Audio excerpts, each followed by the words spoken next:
Hello, fifth primary student, a new math lesson under the supervision of the Ministry of Education. أهلا ومرحبا بكم طلبة وطالبات الصف الخامس الابتدائي ودرس جديد في مادة الرياضيات تحت رعاية وإشراف وزارة التربية والتعليم. Today's lesson is called Mathematical Expressions. This is an introduction to the equations or part of equations that we will cover later. Mathematical expressions can be numerical or symbolic. يعني إيه mathematical expressions؟ معناها أو mathematical statements, they are statements with no symbols. They only contain numbers and operations. تاني يعني إيه؟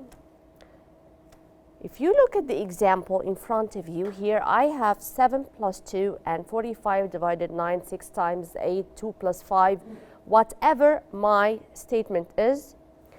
هنا عندي كل الحاجات المستخدمة في الoperations دي إنه either a sign زي plus, minus, divided and multiplication or times أو numbers 2, 3, 4, 2.5, 1 over 2 ايا كان ايه النمبر، مش شرط يكون طبعا natural number بس ايا كان النمبر، بس انا بستعمل في numerical expressions ونخلي بالنا numerical جايه من كلمه numbers so I use only numbers. ممكن حد يسأل طب هو اصلا في حاجه تانية غير النمبرز بنستعملها في ال operations؟ ايوه في، عندي ال symbolic expressions. They are mathematical statements also.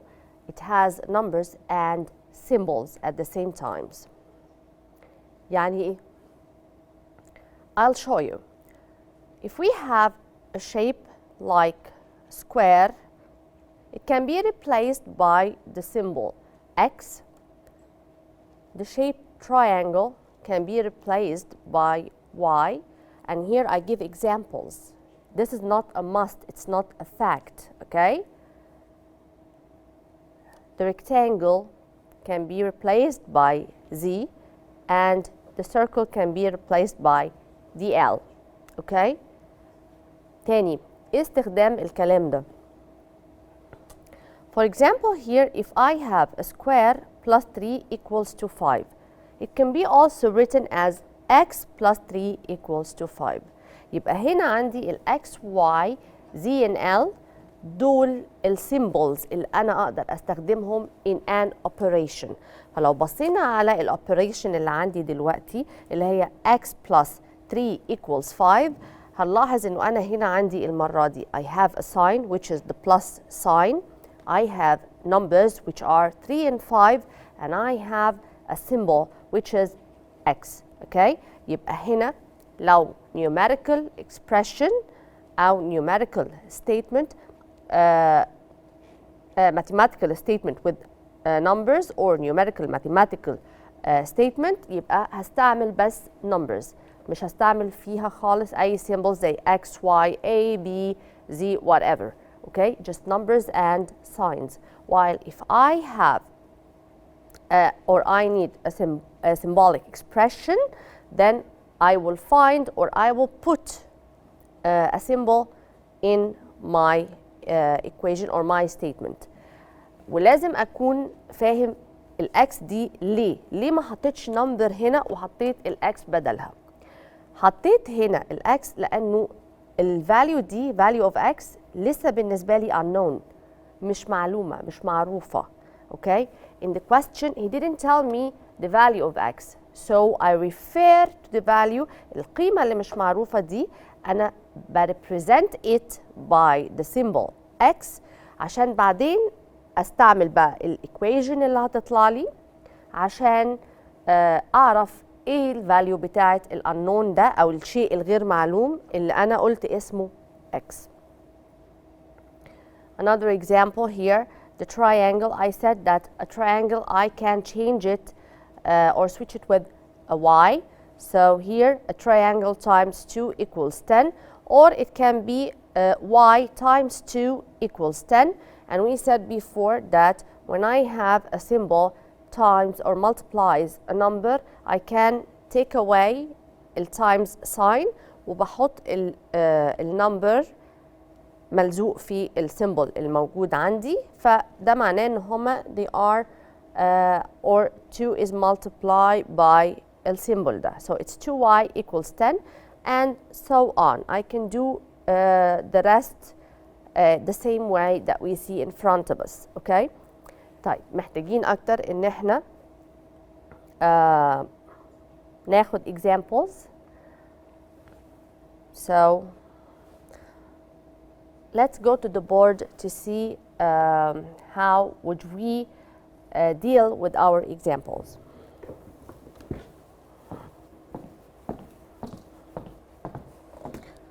Okay, now let's apply what we've just learned on the examples in front of you. Translate into symbolic expressions. يعني عندي هنا sentences أو tiny or mini word problems أو just a sentence وأنا محتاج إن أنا أحول الكلام اللي قدامي into symbolic expressions. So here let's start. مهم جدا في الأسئلة دي إن أنا أقراها كويس قوي بتركيز عشان أعرف هحط أو هترجمها إزاي into symbols and numbers. So let's read the first one. Subtract 9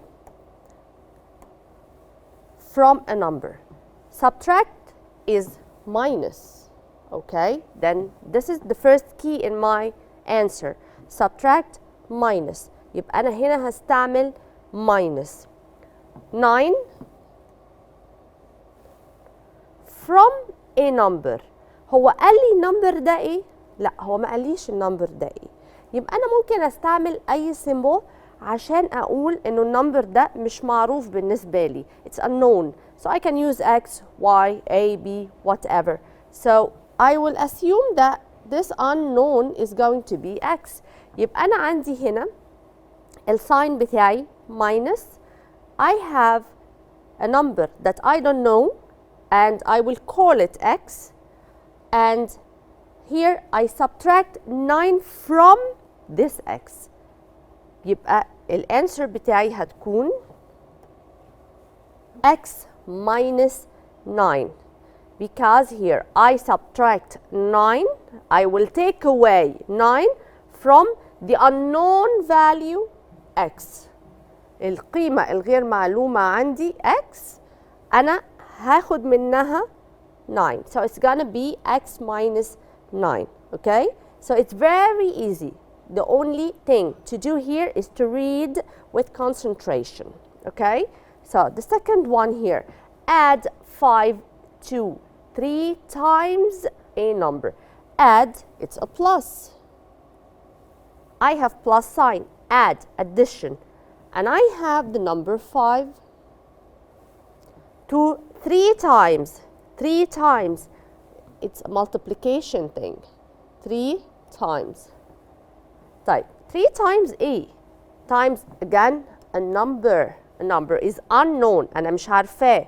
So it's gonna be X or Y or whatever. Okay? يبقى أنا عندي هنا 3 times a number يعني 3 times ال X ده ال unknown, and then I will add 5 to it. Okay? So my answer will be 3x plus 5. Again, letter C. Add 10 to half of a number. I have again plus sign. I will add 10. Type. I will add 10 to A. To half, which is 1 over 2. A number, again, a number that I don't know. Then I will add the 10 to half of x. So my expression will be half x plus 10. Okay? Now I'll move to letter D. Add 4 to the third of a number. خلاص احنا عرفنا انه a number دي I will relate to it with x or y or whatever. عشان ده number مش معروف عندي. So we usually use x. Okay? So here a number is x. The third of this number, 1 over 3 of x, I will add to it plus sign 4. Then my answer will be 3rd times x plus 4, or 1/3 of x plus 4. Letter E, subtract 11, subtract minus sign 11, my number, from, I subtract 11 from, okay? Then it will be minus 11 at the end. Type, what comes before minus 11? 5 times a number. لما بشوف الword times, this is times sign, it's multiplication, okay? So 5 times a number, 5 times unknown بتاعي اللي هو x, okay? So it will be 5x minus 11. Now letter F, add 2. Again, add is plus, 2 is my number. I will add the 2 to what? 3/4 of a number. 3/4 is 3/4 of a number. قلنا خلاص a number that I don't know it, it's unknown. So I will refer to it with the symbol x. So 3/4 of x plus 2. This is my answer. Okay, so it's 3/4 of x plus 2. I think that this example was useful and it explained everything, or how we translate into symbolic expressions. Now let's go back and practice more on this idea.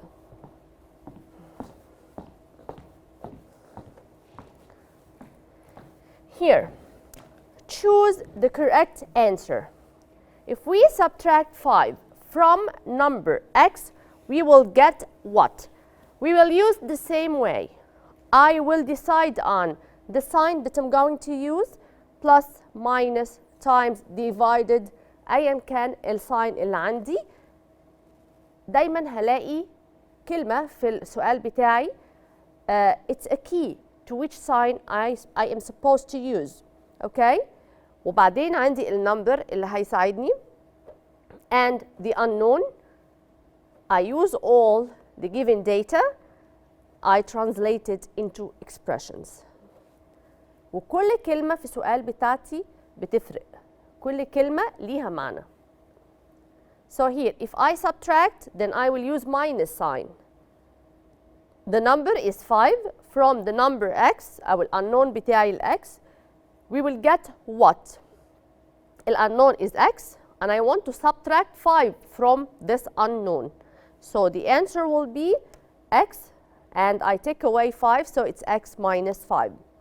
Now, letter B. If we add 6 to the number x, we will get what? I have the unknown x, and I want to add 6 to it, so it's x plus 6. Now, subtract 5 from double the number x. يبقى الأول I will double x, or multiply it by 2, and then I will subtract 5 from it. So it's gonna be 2x minus 5. Now, I have two numbers, x and y. Their sum is 20. So x plus y is 20. Then y, it's gonna be 20 minus x. إزاي؟ Here, x plus y equals 20. So y equals what? هودي x الناحية التانية من ال equal sign بال opposite sign بتاعتها. So لما x هنا كانت الناحية دي positive, هوديها الناحية التانية بنيجاتيف sign, it will be 20 minus, minus x, okay? 20 minus x. Fine? Okay, now I'll move to letter E. The perimeter of a square with a side length x centimeter is how many centimeters? احنا عارفين انه perimeter of a square is the sum, or perimeter of any shape is the sum of the distance of the outer frame بتاعت الشيب ده. زي ما قلنا if I have a table like this one أنا عايزة أعرف البارامتر بتاعها يبقى هقيس ال outer distance بتاعت التيبل بتاعتي and it will give me the parameter. Okay, so the parameter of a square has 4 sides يعني it's the distance of the outer lines of the square which are the length of the 4 sides. والsquare the 4 sides are equal, so if I know only the length of one side I can get the parameter of the square because it is x or the length times 4. So here I don't know the length or the side length is x. So the answer will be x times 4 or 4x. Now translate into symbolic expressions. Again, translate. The first one, add a number z to 36 or z to 36. Number 36, I will add the symbol z to it. So, very easy. 36 plus z. Letter B, 5 less than a number x. 5 less, أقل, less يعني minus. More يعني plus. So here, 5 less than a number x. It's gonna be x minus 5. Letter C, 3 times a number y. 3 times, the word times is multiplication sign, goes without thinking. So it's 3 times y. 3 times y is 3y. Letter D, product of a number p and 7.5. The product of a number p and 7.5. Product is the same as times. The word product, it is the same concept of the word times. الناتج بتاع multiplication question or a multiplication operation. So here I will multiply the p by 7.5. Okay, multiply the p by 7.5. So it's gonna be 7.5p. Now, quotient of a number h by 9. Do you remember the division, especially the long division, the house way? لما كنا بنرسم الهاوس عشان نحل long division questions احنا قلنا انه عندي اللي بره الهاوس ده اسمه divisor, اللي inside the house is dividend, and on top is the quotient or the answer. Okay, so here the quotient of a number h by 9 is h divided 9 or h over 9. It will give me the answer, which is the quotient. Okay, add 5 to 3 times of a number. Add 5 to 3 times of a number.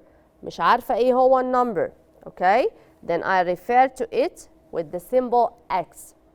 Then here 3 times, as we said, the word times is multiplication.